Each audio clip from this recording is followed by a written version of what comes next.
Bonjour Anita Lutti, donc tu es professeure à l'Université de Lausanne en neurosciences. Merci beaucoup d'être aujourd'hui au Congrès du Sommeil et sur le stand de SomnoLive.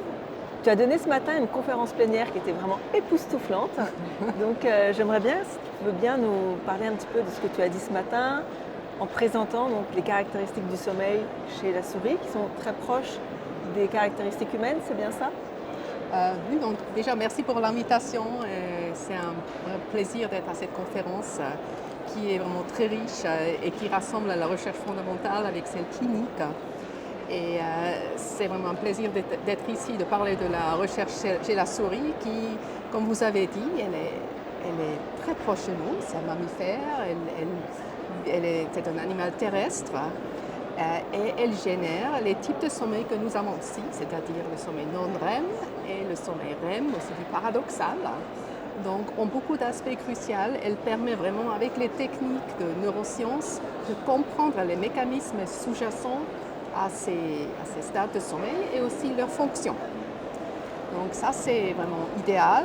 Par contre, ce que j'ai aussi discuté, c'est qu'il faut aussi penser que la souris est quand même une espèce qui a toute une autre niche écologique où elle vit, elle doit survivre. Et on peut se demander si pour elle, le sommeil ne devrait peut-être pas être supplémenté ou échangé avec des fonctions qui peut-être pour nous sont un peu moins importantes, qui dorment dans le lit, qui sont bien protégées, qui ont Forcément, il y a bien quand même chaud. aussi un petit peu des différences. Oui, il y a des différences et je pense que c'est juste ces différences, si on les saisit bien, ça nous permet de peut-être mettre en évidence que le sommeil peut Ça permet de remplir mieux beaucoup de comprendre. différentes fonctions et peut-être découvrir aussi des fonctions qui ne sont pas encore très connues et Chez qui l'homme. peuvent néanmoins être importantes pour l'être humain. Tout à fait. Et dans ton laboratoire, vous étudiez plus spécifiquement la noradrénaline et donc le locus coeruleus qui est le centre du cerveau qui est impliqué dans la libération de noradrénaline. Est-ce que tu peux nous en dire un petit peu plus voilà, sur ce neurotransmetteur et les différents états de vigilance parce que notamment avec le sommeil lent, c'est très très impressionnant ce que vous avez pu mettre en évidence. Oui, alors quand on a pensé à la possibilité de rechercher sur la noradrénaline, on a quand même beaucoup hésité parce qu'on sait tous, non, la noradrénaline, ou c'est l'adrénaline de la corps, c'est là pour être actif, pour être confronté à des défis, pour C'est clairement réagir, associé à l'éveil. vraiment associé à l'éveil à fond. Et donc pourquoi une telle molécule devrait être importante pour le sommeil? Et je pense que c'est là qu'il faut commencer un peu à repenser aussi les fonctions de certaines biomolécules, des molécules de signalisation qui peuvent agir à des différentes graduations d'éveil ou aussi de fonction par rapport à comment on interagit avec l'environnement. Et c'est juste ce qu'on a vu. Donc, le locus coeruleus, cette structure qui est là profondément intégrée dans le tronc cérébral, mais qui remplit vraiment tout le cerveau avec la noradrénaline, elle est évidemment très active quand la souris elle bouge, elle est éveillée, mais elle change de mode d'activité quand on est en sommeil.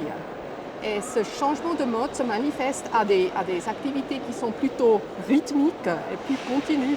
Donc il y a une activité plutôt pulsatile de libération de noradrénaline. Pendant le sommeil lent, alors que pendant le sommeil paradoxal, Oui.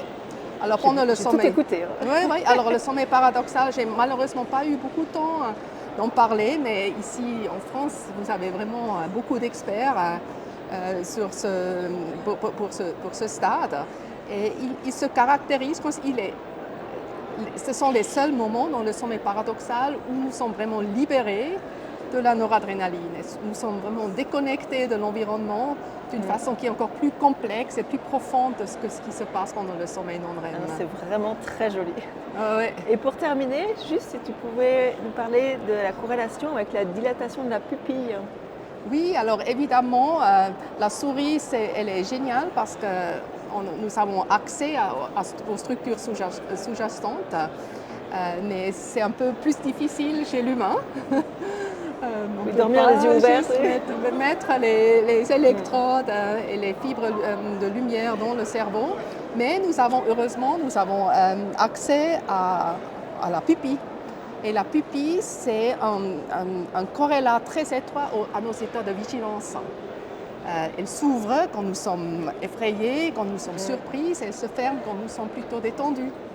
Eh bien, ce qu'on voit chez les humains, si on arrive à tenir un œil ouvert, et c'est le travail de la professeure Lustenberger à Zurich, elle est arrivée à mettre des lunettes qui permettent de dormir avec un œil ouvert. Et elle a réussi. On vous le recommande. Apparemment, ça allait. Les individus ne se sont pas trop plaints, mais pas pendant toute la nuit. Donc une partie de la Quand nuit. même. Et puis, on a vu que la pupille aussi, elle fluctuait à des niveaux qui étaient comparables à ceux qu'on voit aussi dans l'éveil. Et donc, c'est un corrélat partiel, on est bien d'accord, hein, ce n'est pas vraiment ce qui se passe dans le cerveau de l'humain, mais ça montre que des fluctuations de vigilance telles qu'on les a découvertes chez la souris existent quand même chez l'être humain. Et ça montre que vraiment on a...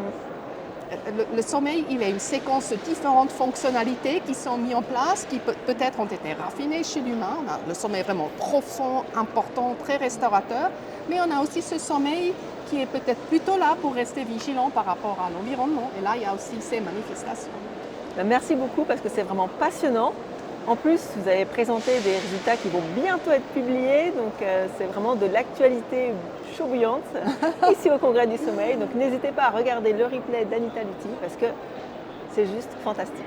Merci beaucoup. Merci beaucoup pour votre intérêt et bonne continuation du Congrès. Merci.